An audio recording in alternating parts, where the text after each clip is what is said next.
런던발 마이애미 비행기에 탑승하신 것을 환영합니다. 비행시간은 4시간 30분입니다. 현재 마이애미의 날씨는... 잠깐만요. 조종사가 방금 4시간 반이라고 했나요? 꿈처럼 들리지만 지금으로부터 10년 이내에 현실이 될 가능성이 높아요. 항공기 제조사인 붐 슈퍼소닉은 현재 상업용 항공기 속도의 2배로 65명에서 80명의 승객을 태울 수 있는 초음속 제트기 여객기 오버추어를 개발하고 있습니다. 미국의 주요 항공사 중 하나는 약 40대의 비행기를 구입하는 데 관심을 보이고 있어요. 2천억 원 이상이 소요될 예정인 그 비행기는 최근 바람 굴 시험을 통과했어요. 모든 것이 잘 진행된다면 최초로 완성된 오버추어 시제품은 2025년에 출시되고 거의 음속의 2배로 이동할 겁니다. 이 비행기는 바다 위에서 최고 속도를 낼 수 있기 때문에 대서양 횡단 비행에 이상적이에요. 예를 들어 뉴욕에서 파리까지 4시간 이상 걸리지 않을 거예요. 하지만 먼저 필요한 모든 공식 허가를 받아야 합니다. 어떤 사람들은 콩코드 여객기의 이야기를 기억하면서 슈퍼제트 여객기에 대해 회의적입니다. 콩코드는 최고급 비행기로 런던에서 뉴욕까지 약 3시간 만에 여행했고 다른 대서양 횡단 연결 서비스를 제공했어요. 티켓 가격은 좌석당 1,200만 원이라는 엄청난 금액이었고 승객들은 점심으로 바닷가재와 앵거스 소고기가 있는 초특급 라운지를 이용했습니다. 콩코드 여객기는 2003년에 마지막 상업 비행을 했어요. 콩코드는 엄청난 양의 연료를 소비했습니다. 게다가 공항 근처 주민들이 소음에 대해 많은 불평을 했어요. 오버추어는 더 연료 효율적이고 더 가볍고 공기역학적으로 만들기 위한 더 나은 소프트웨어를 갖출 거예요. 하지만 그 소음은 여전히 문제가 될 수 있습니다. 왜냐하면 초음속 항공기는 꽤 시끄러운 공기역학적 엔진을 필요로 하기 때문이에요. 비행기는 1903년에 첫 비행을 한 이후로 크게 발전해왔기 때문에 미래에는 분명히 달라질 거예요. 그 당시 라이트 형제는 노스캐롤라이나에서 12초간 37m를 비행하면서 항공 시대를 시작했습니다. 그 당시 최고 속도는 시속 48km 정도였지만 대단한 일이었죠. 세계 최초의 여객 항공 서비스는 불과 11년 후에 시작됐습니다. 플로리다 세인트피터스버그에서 플로리다 템파로 가는 23분의 비행이었어요. 자동차로 가면 이동하는데 약 20시간이 걸렸기 때문에 대단한 시간 절약이었죠. 항공권은 약 5,000원이었고 16주 전에 매진되었지만 항공사는 4개월 만에 파산했습니다. 항공의 새로운 시대는 1950년대 터보팬 엔진을 도입하면서 시작되었습니다. 온도에 강한 재료와 복잡한 공냉 시스템을 사용하기 시작하면서 가능해졌죠. 복합 재료로 만들어졌기 때문에 비행기도 가벼워졌습니다. 비행기 날개도 수년에 걸쳐 개선됐어요. 에어포일형 날개는 공기가 날개 아래보다 날개 위에서 더 빠르게 이동했기 때문에 판도를 바꾸는 요소가 되었습니다. 덕분에 비행기는 이륙하는 동안 낮은 속도를 유지하고 이것은 비행기가 부드럽게 움직이고 연료를 덜 연소한다는 걸 의미해요. 지금까지 세계에서 가장 빠른 비행기는 노스 아메리칸 X-15입니다. 로켓으로 작동되고 알루미늄과 티타늄으로 만들어졌어요.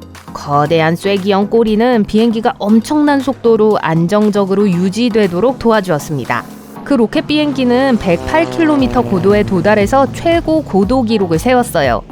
그리고 더욱 놀라운 건 1967년에 있었던 일이라는 사실입니다. 이미 그 당시에 그것이 가능했다면 왜 우리는 로켓 비행기나 적어도 초음속 비행기로 여행하지 않죠?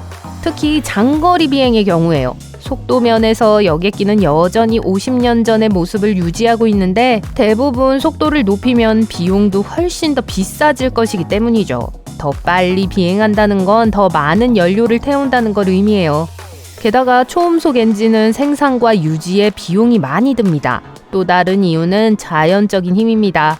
바람은 비행기의 속도에 영향을 미치며 어떤 기술도 바람을 조절할 수 없어요. 강한 뒷바람은 더 빠른 속도로 앞으로 나아가도록 돕고 맞바람은 항공기의 속도를 늦출 수 있습니다.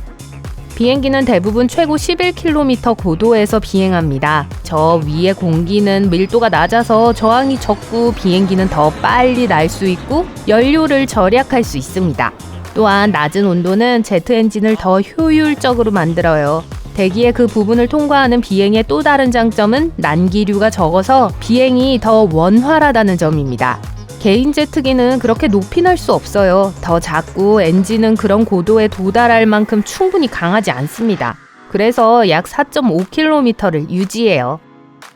비행기가 남긴 하얀 자국 보신 적 있나요? 공식적인 이름은 비행운이고 비행기가 남긴 인공구름과 같아요. 비행기가 순항고도에 도달하면 온도는 영하 55도로 상당히 낮아지고 물은 얼음 입자로 변합니다. 습도가 높아질수록 그 흔적은 더 커지고 비행기가 사라진 후에도 여전히 볼 수 있어요. 그래서 두껍고 긴 비행운은 다가오는 폭풍의 신호가 될 수 있습니다. 때때로 색깔이 있을 수도 있어요. 대기 중에 형성된 물방울은 다양한 크기로 얼어요. 물방울이 다른 파장에서 햇빛을 반사하면서 무지개의 효과를 일으킬 수 있습니다. 모든 색이 섞이면 가장 일반적인 비행운의 색인 흰색이 나타납니다. 비행기는 바람을 타고 이륙하는 것이 아니라 실제로는 바람에 맞서서 이륙합니다. 연을 날리는 것과 비슷해요. 연을 날리려면 바람을 거슬러서 뛰어야 합니다. 그것은 비행에 4가지 힘이 있기 때문이에요. 양력, 중력, 추력, 그리고 항력이죠.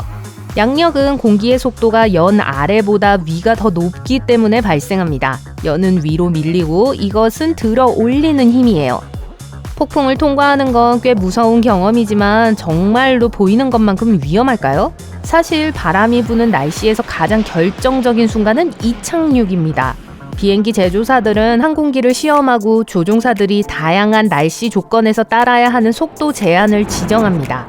어떤 공항에서는 1년 내내 바람이 매우 심해서 착륙이 상당히 흔들릴 수 있어요. 바람이 활주로를 강타할 때 착륙하려면 조종사의 실력이 중요합니다. 때때로 바람은 속도와 방향을 예기치 않게 바꿔요. 조종사는 풍향이 바뀔 때 착륙하기 위해 무엇을 해야 하는지 알아야 합니다. 그렇지 않으면 활주로를 빗나갈 위험이 있어요. 극심한 더위는 비행을 막을 수 있는 또 하나의 기상 조건입니다. 비행기는 날개로 양력을 발생시켜 날아요. 날개 아래의 공기는 비행기를 상승시키죠. 극심한 더위에서는 비행기가 그렇게 많은 양력을 생산할 수 없습니다. 뜨거운 공기는 팽창하고 차가운 공기보다 밀도가 훨씬 낮아지기 때문이에요. 양력이 적으면 비행기는 이륙하고 날기가 정말 어려워집니다. 전자장치는 극단적인 열이나 습도에 잘 반응하지 않으며 AC 시스템이 고장날 수 있어요.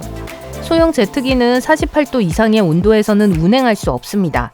더 큰 에어버스와 보잉 비행기는 52도 이하에서 최상의 성능을 발휘해요. 비행 중에 들리는 신비한 벨소리는 승무원들이 서로 의사소통하기 위해 사용하는 일종의 비밀 언어입니다. 이륙 직후 들리는 차임 벨소리는 착륙 장치가 접히고 있음을 승무원들에게 알려줍니다.